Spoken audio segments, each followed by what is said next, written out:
Notre invité nous répond au micro de Rizlan Ramzi. Le roi Mohammed VI rencontre aujourd'hui le président américain Barack Obama. Plusieurs dossiers seront abordés, notamment le Sahara, les relations économiques et stratégiques. Il y a 300 000 Marocains résidant aux États-Unis, une communauté importante. Et pour en parler, je reçois le représentant du réseau marocain-américain, Monsieur Youssef Othmani. Bonjour.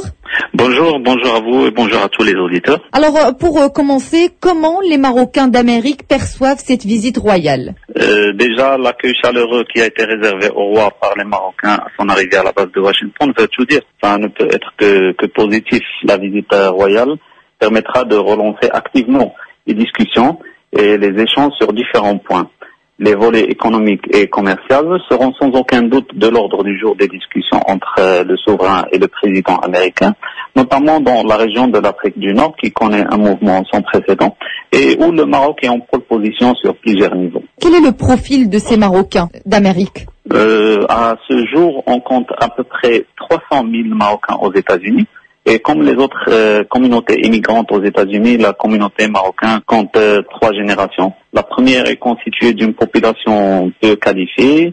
La deuxième a grandi, a étudié aux États-Unis. Quant à la troisième génération, c'est celle des compétences. Aujourd'hui, les Marocains des États-Unis sont très actifs et on les retrouve dans différents domaines et postes de responsabilité. Je cite par exemple les nouvelles technologies, les services, l'industrie et autres secteurs très sensibles économiquement et aussi politiquement. Et ils sont entrepreneurs et aussi hauts cadres dans des banques comme dans de grands groupes américains. Cette diversité a permis à ces Marocains de se détacher de l'étiquette émigrée et source de devises pour leur pays, mais plutôt une nouvelle génération de talents hautement qualifiés pouvant décider de rentrer au Maroc, d'y apporter en plus des devises, leurs expériences diverses et variées. Hier, par exemple, une réunion a été organisée entre les hommes d'affaires américains et leurs homologues marocains dans le cadre de la visite royale aux États-Unis. On note que plusieurs de ces hommes d'affaires marocains avaient déjà un lien avec les États-Unis, notamment à travers des études ou ayant déjà travaillé sur place. Cet avantage permet bien entendu une communication plus rapide, plus efficace et plus pointue, puisque ces Marocains ont déjà une idée sur la culture et la façon de penser des Américains. Ça permettra aussi de renforcer la coopération et renouer les relations bilatérales entre les deux pays, et aussi en occasion de discuter et d'approfondir plusieurs questions liées à divers domaines, notamment politiques et économiques. Alors, vous avez parlé d'investissement des Marocains aux États-Unis. Quelle est la nature de ces investissements? Il n'y a pas un profil type de Marocain résidant aux États-Unis. On a du tout, du simple équipier qui travaille dans une chaîne de restauration jusqu'aux hauts fonctionnaires ou hauts cadres opérant dans des groupes à caractère international. On peut citer aussi des exemples d'entrepreneurs marocains qui ont choisi d'investir dans leur pays d'accueil. Et encore une fois, il n'y a pas un domaine spécifique en particulier.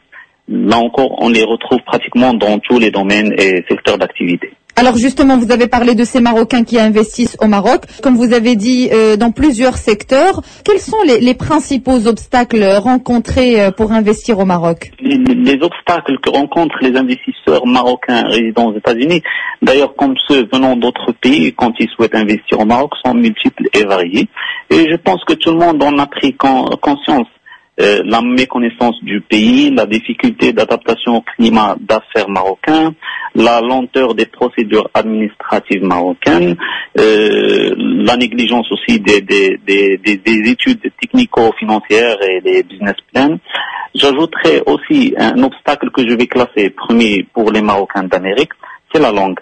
Toute la documentation administrative ou juridique est en français, ce qui constitue une barrière à l'entrée pour ces investisseurs.